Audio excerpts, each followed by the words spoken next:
Государство ничего, кроме войны, не может. Но самое важное, что и на Западе картина примерно та же. То есть каждый политик пытается использовать войну в Украине для своих целей.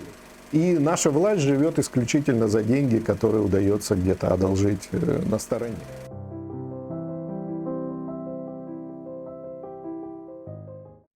Ну что, добрый вечер. Работаем в студии. У нас в гостях Сергей Рачинский. Здравствуйте, Сергей. Добрый день. Обязательная программа. Не забывайте подписываться, ставить лайки. Что мы еще должны делать? Нажимать на колокольчик, после того, как подписались, и писать комментарии, потому что алгоритмы YouTube так работают, что чем больше вы распространяете наши видео или с ним как-то коммуницируете, тем, значит, нам всем будет лучше. Значит, у нас будет больше подписчиков, больше людей узнает то, о чем мы здесь, в принципе, говорим. Такие скучные старые люди, но девушек у нас... Кто еще поговорит об этом? Еще кто об этом поговорит. Ну ничего, будет, наверное, кто помоложе будет говорить веселее. Но пока уже как можем, так уже и говорим. Тем более, пока YouTube работает, можно смотреть. Ну, да. В том числе можно смотреть и в России, пока еще нас там не отключили. Кстати, в России очень интересная штука. Они же пытались уже больше года, как с большого вторжения, они все пытаются запретить YouTube и его закрыть. Ну, что-то обсуждают. Обсуждают, но что у них все не получается. Но в конце концов они же подали Госдума России, подала в российский же суд на Google и выиграла российский суд. И теперь Google им должен миллиард. Ну да, лучше брать деньги, да. Зачем запрещать, если можно взять деньги? Но это общемировая практика. Я смотрю, что сейчас, особенно в Европейском Союзе, очень модно с американских компаний брать деньгами. Ну, они вот теперь решили, что все, запретить не можем, сами уйдете. Да. И причем у Google апелляции не принимают в России. Говорят, нет, все, уже принято решение, мы вас оценили, вы нам миллиард должны, и все, давайте деньги. Так что YouTube в России, кстати, может скоро и не быть, поэтому смотрите, пока есть. Потому что если там через VPN можно было уйти, а если выгонят Google вообще из России, то нельзя будет даже и посмотреть. Но пока есть возможность из России смотреть. Тем более у нас 30% наших зрителей из России.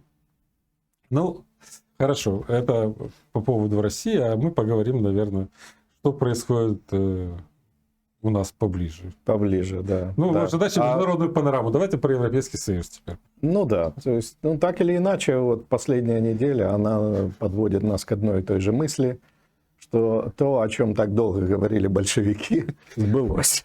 Вот сбылось оно в Европе, то есть в Европейском Союзе.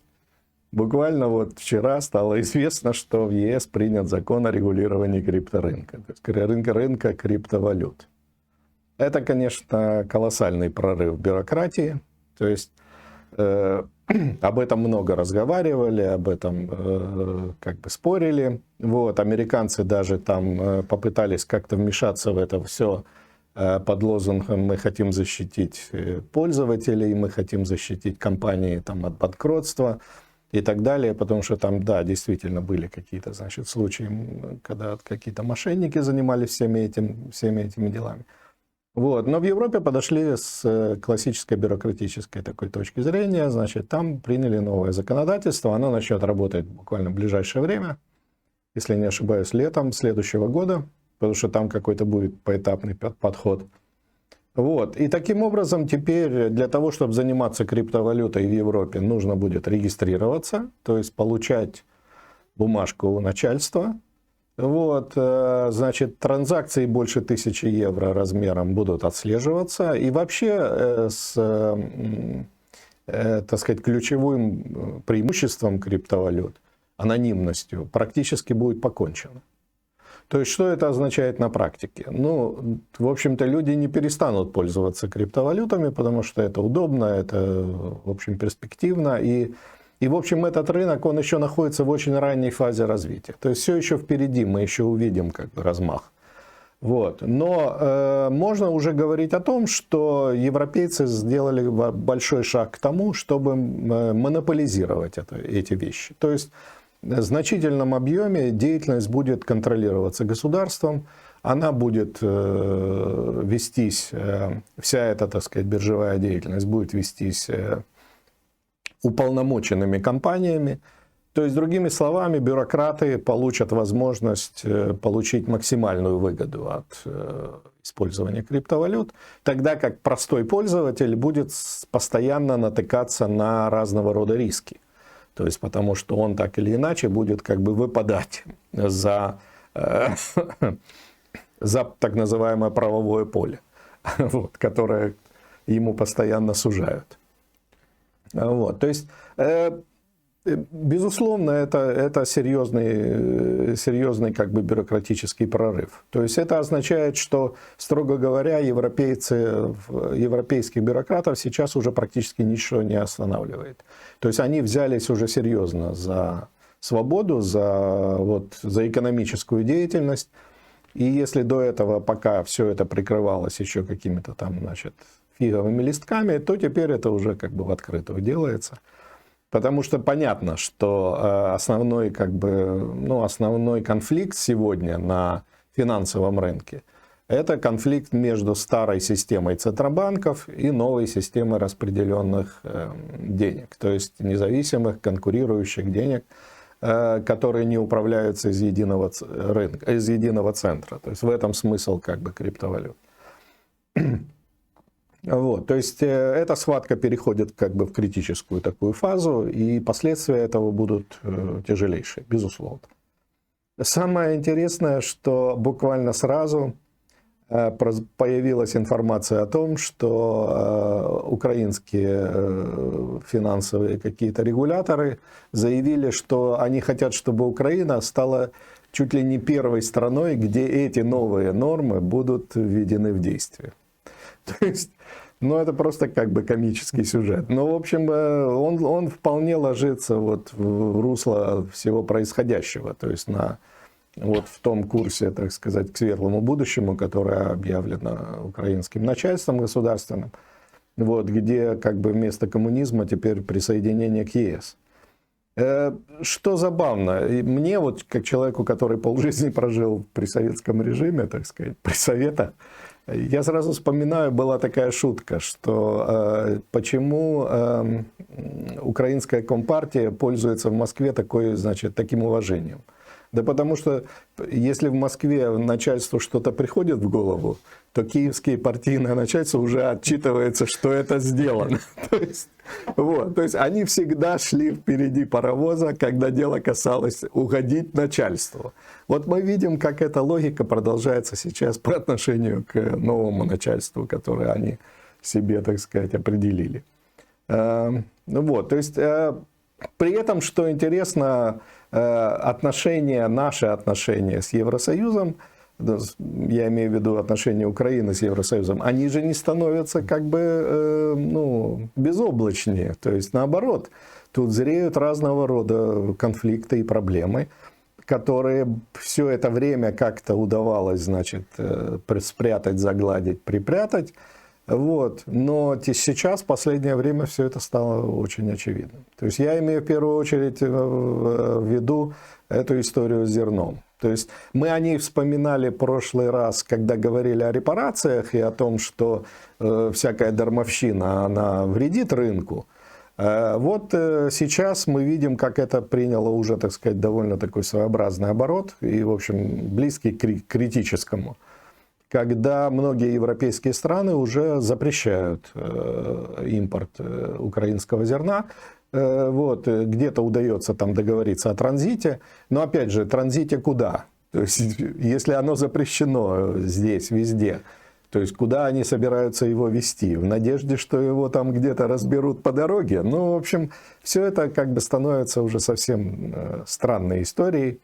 Вот. Но факт здесь заключается в том, что европейский рынок, он не готов к тому, чтобы принять Украину вот в том виде, в котором она существует.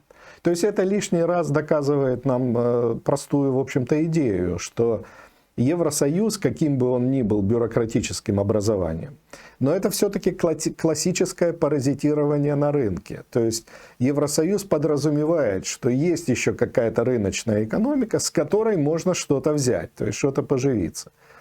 У нас же картина обратная. То есть мы продолжаем по заветам Ильича, мы продолжаем жить в условиях, когда экономика практически уничтожена, и наша власть живет исключительно за деньги, которые удается где-то одолжить на стороне, переложив просто на население все тяготы и лишения вот этого способа жизни. То есть тут понятно, что, скажем, если всерьез говорить о том, чтобы Украина, может быть, имела бы перспективы присоединения к ЕС, то она должна стать прежде всего рыночной экономикой. Да, с паразитом, государством, сидящим на шее, но без экономики никак нельзя. А та ситуация, которая сложилась у нас, нет, ее некуда вставить, не к чему ее присоединять, потому что Евросоюз в том виде, в котором он существует, в относительно приличном, так сказать, с относительно приличным уровнем жизни, он является все-таки территорией, где рынок имеет еще существенное влияние. То есть, где право, где рыночные отношения все еще во многом определяют то, как живут люди. А следовательно, общество сопротивляется давлению государства. Оно пока еще не подавлено окончательно. Собственно, эта история с криптовалютой, это как раз и есть попытка серьезно давить на общество. Но общество пока в состоянии сопротивляться. А это означает, что Украине придется столкнуться не только с бюрократами, с которыми они будут обниматься, целоваться и обвешивать друг друга орденами, а и с реально работающей экономикой. А эта экономика не приемлет социализма, не приемлет продукта советского, по сути, хозяйства, то есть, которое полностью контролируется государством в условиях монополии, в условиях отсутствия конкуренции и так далее. То есть здесь не с чем объединять. И поэтому в этом заключается ключевая проблема, которая стоит на пути, так сказать, этого присоединения. То есть мы можем, конечно, выслать всю нашу государственную власть туда и присоединить их к Евросоюзу, а сами останемся здесь, навести наконец-то какой-то порядок. Такая модель возможна. Но так сказать, всем скопом нет. Тут опять придется по частям. То есть, многие украинцы, они уже присоединились к Евросоюзу, просто переехав туда. То, что здесь именно недооценивается экономический фактор во всей этой истории с зерном, можно понять, если читать, что пишут в Украине про эту всю историю. У нас в СМИ цитируют, как правило, косвенно цитируют, слова неких абстрактных европейских фермеров, которые говорят, что нас не устраивает, что в Украине дешевое зерно, что здесь низкие зарплаты, а соответственно низкие издержки, что здесь работают какие-то межгалактические компании, которые несут минимальные потери, и издержки при производстве, а поэтому ваше зерно не конкурентоспособно, то есть оно, слишком дешево. Тут видно эта логика марксизма, которая сидит глубоко в подкорке всей украинской журналистики. На самом деле история эта выглядит несколько иначе. По крайней мере, я сам зерном не торгую, поэтому не могу ничего утверждать. Но мне, как человеку знакомому с альтернативной точкой зрения на экономику, с экономической теорией. То есть я могу здесь утверждать следующее, что речь не о том, какая у нас зарплата, какие у нас издержки и так далее. А суть именно в том, что у нас все это производство, плюс экспорт, полностью монополизировано под контролем государства, исключена конкуренция, а следовательно, здесь нет экономических показателей. То есть, когда нам говорят, что украинское зерно дешевое, то следует на это ответить, а откуда вы знаете, сколько оно стоит? У нас нет рынка фондового, у нас нет рынка биржевых товаров, а зерно это биржевой товар. Это так называемый commodity, да? То есть это означает, что зерном вы торгуете с того места, которое ближе к вам, а не из коробки, на которой написано Украина или там где-то написано еще что-то. Вот. То есть зерно поставляется на биржу, а на бирже оно продается по той цене, которая сложилась в результате спроса и предложения. У нас же понятие цены является абсолютно абстрактным, потому что у нас нет этого явления, как биржа, нет рынка зерна. Следовательно, если мы ставим там какие-то цифры, допустим, то это абсолютно абстрактные, написанные неизвестно кем. Причем, что важно, опять же, когда говорят об издержках, а какие издержки? Государство не несет издержек. То есть у нас, если крупные агропроизводители, это, как правило, люди, аффилированные с государством, а следовательно, аффилированные с госбюджетом, а следовательно, получающие так или иначе деньги из госбюджета. Если вы получаете деньги из налогов, то вы забываете, что такое издержки. Вы просто постоянно их восполняете за счет новых поступлений. Поэтому здесь вот эта чисто экономическая попытка сказать, что вот здесь, значит, что-то не так с ценами, она лишена оснований. То есть, как с моей точки зрения, мы здесь наблюдаем следующее явление. Украинское зерно перевозится в Европу, продается там своим же людям, ну то есть своим же компаниям, да, по минимальной, какой возможно, цене. А затем уже эти компании поставляют это зерно на биржу, и оно продается по биржевой цене, та, которая сложилась на том или ином рынке. Но тут имеет значение уже не то, что мы там свое зерно оцениваем низкими какими-то цифрами, а то, что просто зерна становится больше.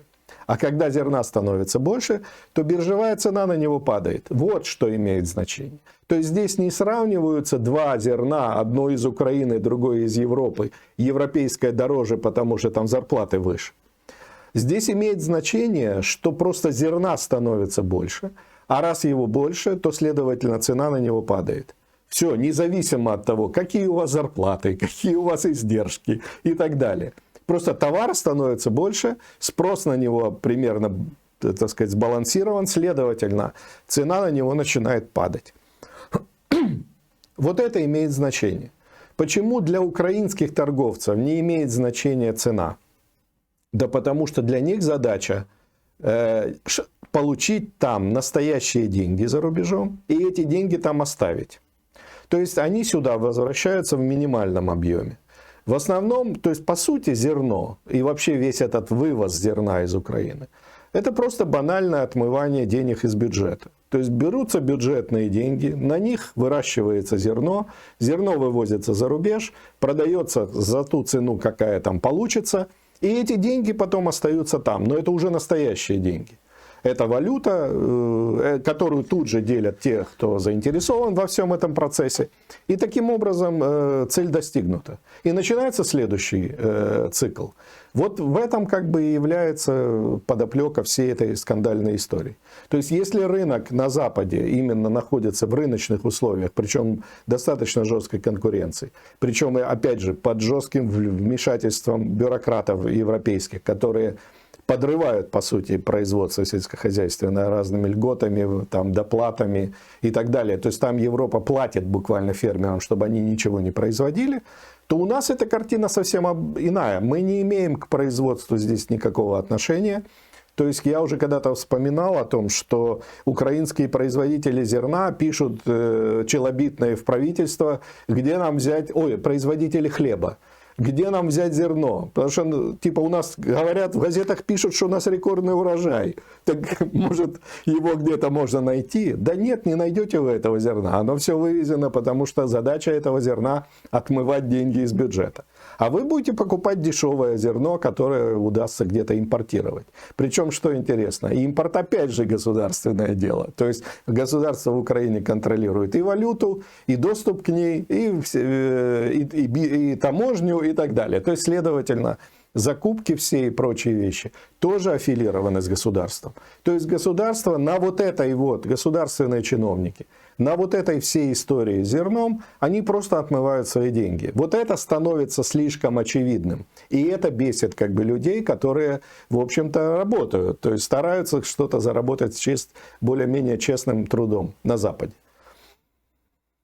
В такой ситуации рассчитывать на то, что нам откроют двери и скажут, ну давайте как бы вот начнем. То есть не приходится. Да и в общем как бы к этому и нет никаких предпосылок. Потому что надо понимать, что то, что мы не часть Европы, ЕС, это выгодно власти. То есть она же ведь использует эту модель именно для того, чтобы наживаться. То есть для того, чтобы на этом делать деньги.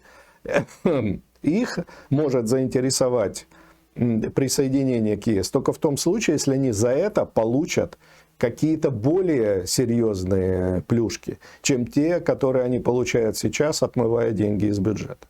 Что это за плюшки? Ну, пока, в общем, непонятно, потому что денег в Европе становится все меньше. Вот. И смогут ли они удовлетворить вот те аппетиты, которые есть у изголодавшихся украинских чиновников, очень трудно предполагать. То есть в этом смысле это вопрос открытый, и как бы он еще ждет своего решения.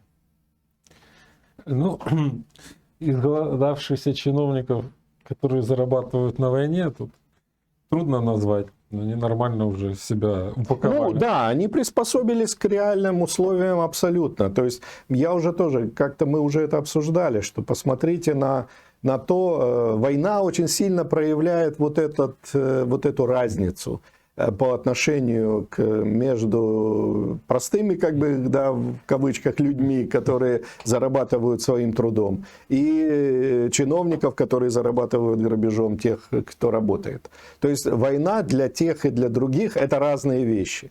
Для человека обычного война – это трагедия, это катастрофа, это разрушение, кровь, смерть и бедность. А для чиновника это прекрасные шансы для обогащения, обеспечения его на многие годы вперед, так сказать, ресурсами, которых он бы никогда и не видел. И вот что интересно, вот эта вот история с войной, она же глобальна. То есть это не является какой-то особенностью украинского государства. Ну, допустим, возьмем ту же Россию. Там война помогает просто Путину остаться у власти. То есть реально. В условиях, когда Европе больше не хватает денег на то, чтобы его содержать, как она содержала его вот эти все, там, больше 20 лет, наверное, то в Украине все это связано с тем, что мы зарабатываем, вот наша власть, которая оказалась в ситуации практически банкротства, то есть перед войной, да, она увидела в войне просто шанс на новое будущее, то есть шанс на перспективу и не просто там сохранить как бы власть, а и приумножить. То есть, опять же, тут это как бы история с открытым концом. Но самое важное, что и на Западе картина примерно та же. То есть каждый политик пытается использовать войну в Украине для своих целей. То есть для достижения своих целей, в первую очередь политических, во вторую очередь материальных. То есть все эти разговоры там о том, что мы за мир, это все как бы не более чем разговоры, которые прикрывают реальную суть вещей. Это как бы приводит нас к еще одной истории, связанной напрямую с ЕС. Это вот этому скандалу, тут как Европу не возьми, одни скандалы. То есть это история со скандалом со снарядами, которые Европа пообещала Украине. То есть там, значит, они собрались все вместе и сказали, ну неужели мы вот все вместе не сможем сделать там то количество снарядов, которое нужно украинцам. Давайте его сделаем. Давайте. Они ударили по рукам. Прошло какое-то время. И вот сейчас мы слышим из всех близких и дальних европейских углов вот вздыхание по поводу того, что похоже, что мы не сможем этого сделать. То есть они не смогут выполнить эти обязательства. Но пока, на всякий случай, они уже успели поругаться насчет денег. То есть Там, если я не ошибаюсь, значит, на всю эту затею выделено 2 миллиарда евро. 1 миллиард выделен чисто на закупки, то есть вот прямо из где-то, где только есть, надо просто купить. А 2 миллиард на поддержку производства, то есть на более отдаленную перспективу. Вот, то есть надо как бы поднять то производство, которое практически умерло. И вот конфликт, о котором стало известно, это конфликт формально между Польшей и Францией. То есть, когда французы сказали, что давайте так, раз уж миллиард выделили, то это только для европейцев. Вот только для нас. Мы тут его между собой поделим. А поляки, наоборот, говорят, слушайте, но сегодня реально кто может производить снаряды? Это Америка и Британия. Давайте дадим им деньги, то есть пусть они уже сделают. То есть это же технологии компаний, которые имеют опыт, имеют колоссальный, так сказать, уже как бы бэкграунд. То есть давайте привлекать и их тоже для производства, потому что мы сами не потянем этой затеи. Вот. Чем это все закончится, пока непонятно. Ну, в общем, вроде как говорят о каком-то компромиссе, но посмотрим. Пока что вот эта вся история, значит, выглядит очень мутной. То есть, да, какие-то снаряды мы от них получим, но получим ли мы вот тот обещанный, я уже не помню, 1 000 000 снарядов или что-то там такое. Вот, это вопрос пока темный. Причем, что интересно, вот я не знаю, конечно, я опять же вхожу в те сферы, в которых я не сильно разбираюсь, но с моей точки зрения, снаряд это довольно простое производство. То есть, да, это металлоемкое, понятно. Но это простые технологии, это простые оборудования, простые снаряды, простые станки. То есть, порох там сегодня он какой-то довольно хитрый, там с какими. Но все равно это химия, которая в Европе работает еще со времен, так сказать, с начала века, прошлого века. Вот. Почему проблема вот с этим? То есть мы здесь, я для себя объясняю это тем, что европейцы, судя по всему, переживают упадок вот чисто индустриальный. То есть они переживают упадок производства, массового производства как такового. Это то, через что прошли мы. То есть и Советский Союз, и вот Украина после распада СССР. Мы ведь не имеем массового производства. Мы ничего не умеем производить в больших количествах. То есть мы можем сделать там 1 ракету, допустим, на каком-нибудь там крупном заводе, да? Можем собрать, наверное, какой-то 1 большой самолет. Но это все штучные вещи, то есть это все разовые штуки. То есть поставить что-то на конвейер у нас невозможно. Мы утратили эту возможность. И утратили мы ее не потому, что мы разучились работать или там нам интеллекта не хватает. Просто государство систематически уничтожает именно производство. То есть там, где есть много этапов производства, эта затея не работает. То есть все, высокие налоги, регулирование, вмешательство государства убивает производство. Следовательно, остается только, по сути, как это назовем, такое, так сказать, натуральное хозяйство. То есть собираются энтузиасты, что-то могут сделать, да, и причем, опять же, цена и там это все, это не имеет значения, потому что это все единичные штучные вещи. И вот Европа, похоже, она тоже постепенно сползла вот к этому всему. То есть, имея огромный опыт в бэкграунде, так сказать, в анамнезе индустриального производства, сегодня вот эта, так сказать, зависимость от Китая и зависимость от всего прочего, вот, она привела к тому, что они не могут организовать массовое производство. Что-то они делают, да, но это все, так сказать, совсем имеет другой уровень. И здесь мы опять же натыкаемся вот на большую беду европейцев. Они все меньше становятся или являются самостоятельной силой. То есть, да, допустим, хорошо, европейский рынок, как я уже говорил, он еще жив, и он еще, так сказать, относительно неплохо себя чувствует. Но к чему ведет паразитирование государства? Государство привязывает этот рынок искусственными связями туда, где, в общем, их могло бы и не быть. Или бы эти связи могли бы быть совсем иначе организованы. То есть с чем мы сталкиваемся? Мы сталкиваемся с тем, что, допустим, Европа только-только вот сейчас путем войны, крови и так далее освобождается от зависимости от русской нефти и русского газа. То есть никто их в эту зависимость не толкал, это их затея. Мы уже как-то объясняли, так сказать, чем это связано. То есть европейцы, европейская бюрократия, европейское государство извлекли из этого свою пользу. И теперь эта, естественно, польза, она не проходит даром. То есть она всегда рано или поздно вылазит боком. Вот она вылезла сегодня очень жестко. Но мы видим, как история повторяется. Европа сегодня начинает впадать в зависимость от Китая. То есть они освобождаются от иглы, в которой нефть и газ, и подсаживаются на иглу, в которой там литий, значит, и другие редкоземельные металлы. Потому что все эти игры с электромобилями, с аккумуляторами, с производством альтернативной энергетики, они приводят только к одному. К тому, что Китай начинает доминировать на этом рынке. И то ладно бы, если бы это был свободный рынок. То есть, будь как бы это просто глобальное распределение труда, мы бы и вообще и темы этой не поднимали. Но проблема-то в чем? Что здесь мы имеем дело не с рыночными отношениями, не с решениями независимых рыночных агентов, а с решениями чиновников.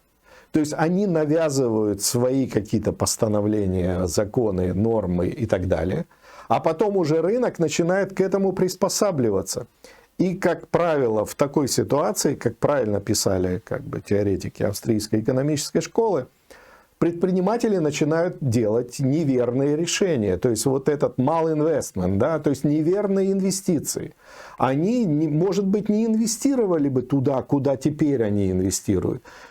Потому что так деформирован рынок. Вот в этом проблема. То есть, когда нам говорят, что мы приветствуем большие объемы значит, китайского экспорта во всем мире, это здорово, если бы это был чистый рынок. Да, если бы это были рыночные отношения, нам было бы все равно вообще, где находятся те или иные предприятия.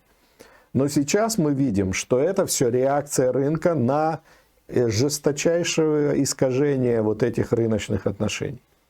И то, что в Европе происходят абсолютно нездоровые трансформации, это становится просто очевидно. То есть сегодня немцы платят больше всех за электричество. И при этом закрывают последние атомные электростанции. Хотя в соседних странах, наоборот, атомные станции строят. И недавно вот открылась где-то крупнейшая европейская АЭС, чуть ли не в Норвегии, по-моему. Финляндии, да. Вот, то есть, понимаете, мы видим, что в ЕС странные решения принимаются. Вот буквально сегодня я готовил новый выпуск своего дайджеста новостного. И наткнулся на новость о том, что в Европе, опять же в той же Германии, окончательно принят закон, который запрещает с 2024 года использовать в быту и где-либо обогрев с использованием традиционных энергоносителей, то есть газа, нефти, там, солярки, бензина и так далее. То есть, невозобновляемых источников. Да? То есть, людей заставляют силой использовать электричество, использовать разные экзотические формы, значит, энергогенерации и так далее. И это делается, просто, как говорится, насильно. То есть это просто насилие над людьми.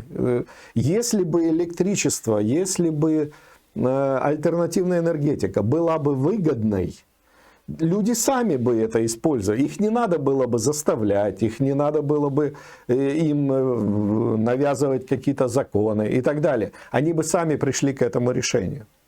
Но теперь мы видим, что рынок не готов, рынок упирается как может, потому что в то же самое время где-то там подковровые идут решения относительно того, что делать с автомобильным производством, потому что та же Европа опять же запретила бензиновые двигатели там с 1935 года, по-моему.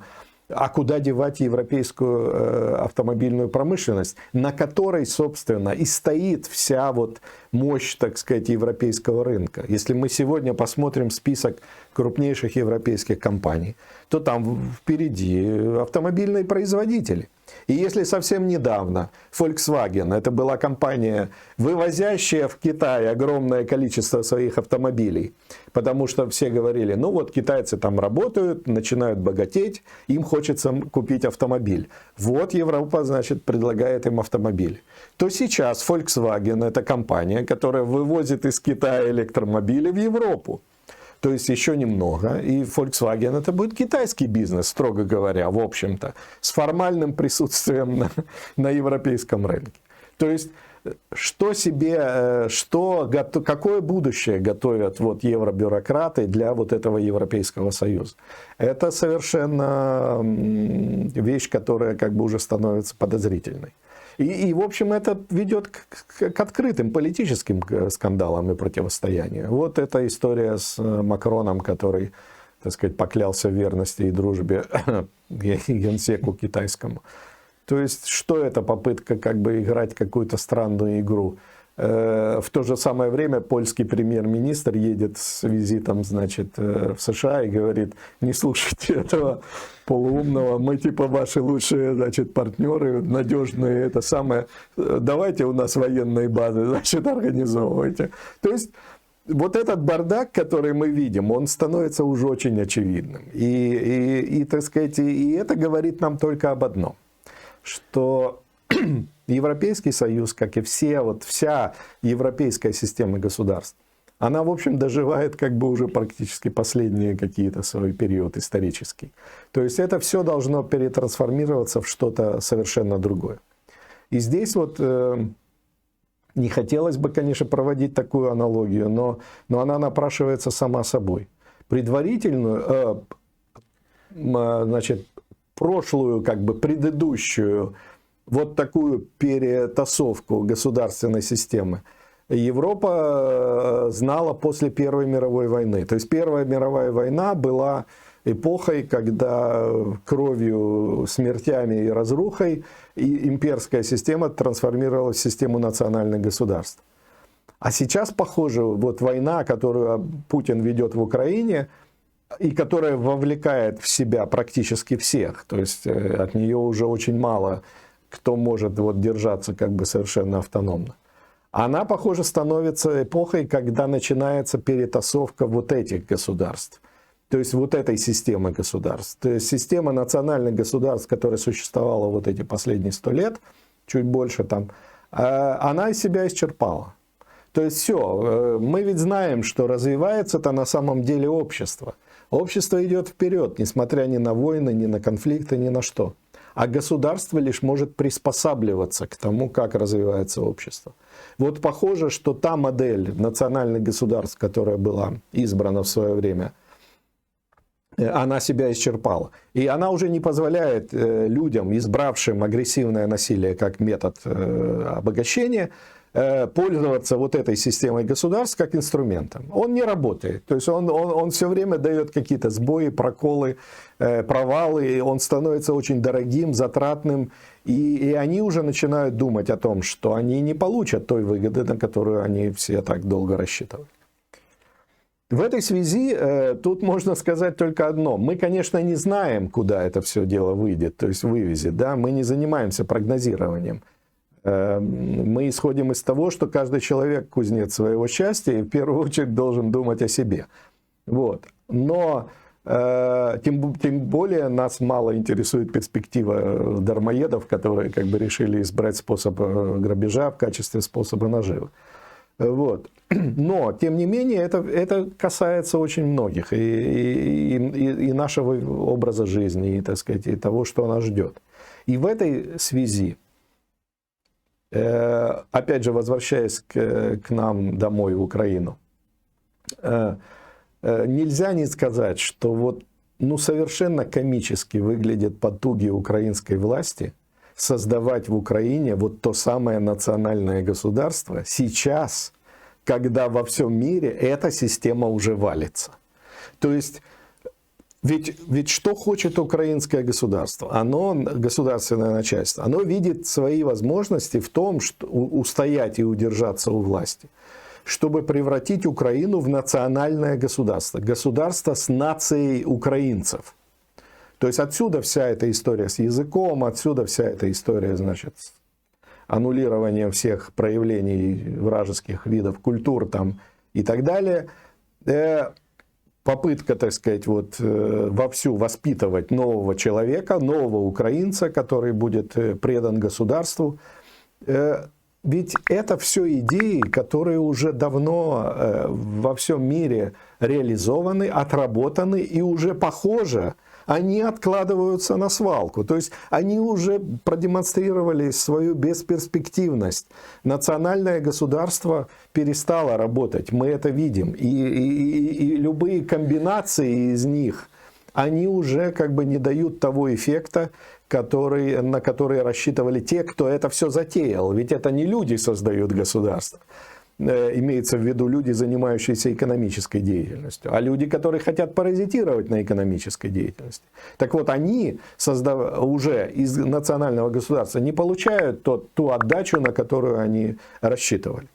Наша власть, она находится в абсолютном идеологическом тупике. То есть и так они никогда не отличались как бы какой-то дальнозоркостью и так сказать, и провидностью, способностью к провидению. Вот, потому что как были, так и остались на платформе социализма, оставленного в наследство, который они унаследовали, о котором гордо пишут в Конституции, что Украина – это правонаступница, значит, УССР. Дело в том, что они, похоже, опоздали на 100 лет со всей этой затеей. То есть, а вот в этой ситуации я должен особенно подчеркнуть, что время нельзя отмотать. То есть тут нет способа некую выделить территорию на планете и жить в ней столетним прошлым. То есть как бы делать в ней, наверстывать в ней то, что вокруг как бы уже давно состоялось. Вот этот номер не проходит. Потому что мы люди единая цивилизация. То есть все люди это одно общество людей, которое искусственно разделено границами. Поэтому мы будем жить вместе со всеми людьми в современном и будем двигаться в будущее. А то, что наше государство в своих мечтах построить настоящее национальное государство пытается оттащить нас на 100 лет назад и как бы оттуда начать, нам это в принципе несет только исключительно потери. Потери тяжелейшие, в первую очередь, экономические. То есть вот чем объясняется вот эта как бы неразбериха, которая в последнее время в Украине очень-очень становится заметной. То есть многие наблюдатели пытаются связать будущую победу в войне над Россией с неким возрождением украинского государства, что типа это антиколониальная война, мы слышим такое, что Украина освободится и наконец-то она станет на путь вот этот, на который стали давным-давно другие народы, другие страны, они его уже прошли и убедились, что в общем ничего здесь особенно выигрышного нет. А нам предлагают с этого начинать. То есть нам предлагают, что мы должны вот в эту современную эпоху жить ценностями столетней давности. То есть это, конечно, полный абсолютный абсурд. И вот эта катастрофа вот, идеологическая и вот, вообще мировоззренческая, она даст о себе знать именно когда закончится война. То есть как только мы закончим с войной и перед нами станет вопрос, что делать дальше и как жить, то мы здесь в полный рост увидим вот этот молох, так сказать, государства, который на самом деле находится сейчас где-то идеологически в районе 17-20 года прошлого века. То есть вот эта проблема, это как бы посильнее, чем те экономические трудности, с которыми мы сейчас сталкиваемся. Ну, процесс создания национального государства, он естественный для развала империй. Мы же понимаем, что Россия, например, разваливаясь, она будет распадаться на национальные государства. Дело в том, что... Созданием новых наций, созданием новых языков, отказом от русского языка как имперского. Точно так же будет развиваться Китай. Китай же неоднородный, там живет больше 100 различных национальностей, которые тоже будут создавать свои национальные государства. В африканские страны, которые пилили просто так, например, там же в Африке тоже идет, мы о ней мало знаем, но там идет большой процесс разваливания больших государств, которые остались постколониальные. Их там напилили, а там оказалось, что внутри там куча разных племен, которые не хотят жить друг с другом. Они тоже разваливаются, формируют свои нации на основе племени. Но это естественный процесс Это исторический. естественный процесс, который был естественным 100 лет назад. Но все равно Сегодня он неестественный. Все равно всем придется его пройти. Этот процесс, скажем так, он будет инициирован в том или ином виде. Но что в результате будет, вот этот вопрос открыт. Этого никто Мы не знает. можем сегодня говорить с такой уверенностью, что речь идет о национальных государствах. Тут надо вспомнить, опять же, что ведь государства-то создают не люди. Людям создают государство. Да? То есть, как правило, это сопряжено с войной, с захватом территории, с порабощением, более сильным, более слабым и так далее. То есть, это процесс, который очень сильно зависит от того, способны ли люди сопротивляться вот навязанным им решениям. И то, что происходило после Первой мировой войны, как раз вот тоже, и подтверждается тем, что люди, обескровленные войной и жесточайшими разрушениями, им было не до сопротивления. То есть они хотели одного – успокоиться, дать возможность просто мирно жить, получить возможность мирно жить. И здесь они пошли на то, что да, и сыграли на их национальных каких-то там, значит, стереотипах. Им подбросили вот эту идею о том, что каждая нация должна иметь свое государство и так далее. То есть эти вещи, они тогда попали на почву, на которой это удалось. И люди, вот эта мировая глобальная, так сказать, бюрократическая система, она себя комфортно чувствовала в этих новых условиях. Они называли это прогрессом, они называли это шагом вперед, называли развитием. Под это подводилась идеологическая база о том, что империя, так сказать, это как бы это далекое прошлое, это угнетение, это монархии там, и так далее. А теперь демократия, теперь республики, там, и все это народная демократическая, всенародная демократическая республика, которая ничем, по сути, не отличалась от любой тоталитарной страны. То есть вот это все легло на благодатную почву. Сегодня этой благодатной почвы нет. То есть, да, украинцы тоже сейчас находятся в таком положении, что типа «Відстосункуйтесь від нас, дайте нам просто мирно жить, мы хотим жить и работать и богатеть». Вот, то есть тут они готовы к тому, чтобы, вот, ну, скажем так, может поддаться какому-то определенному влиянию.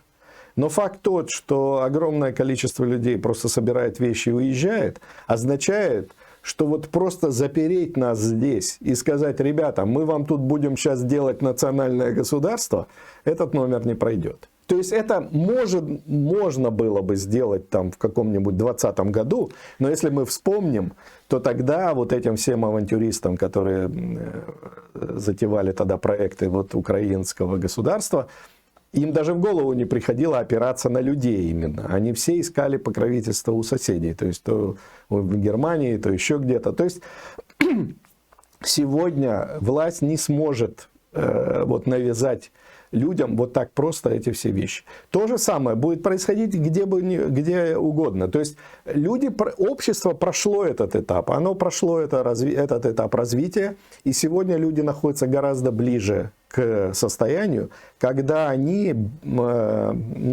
выше ценят рынок, выше ценят свободу, выше ценят, так сказать, возможность самостоятельного решения. То есть я не скажу, что это какой-то ренессанс индивидуализма, но просто система государств, она продемонстрировала свое банкротство. То есть очевидное банкротство.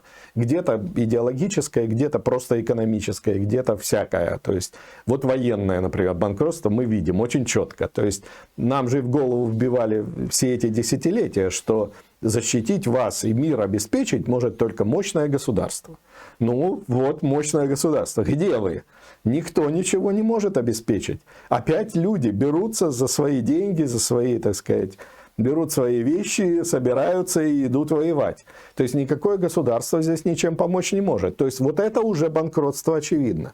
То есть навязать дальше людям мысль, что государство будет вас защищать, может вызвать только разве что смех в ответ.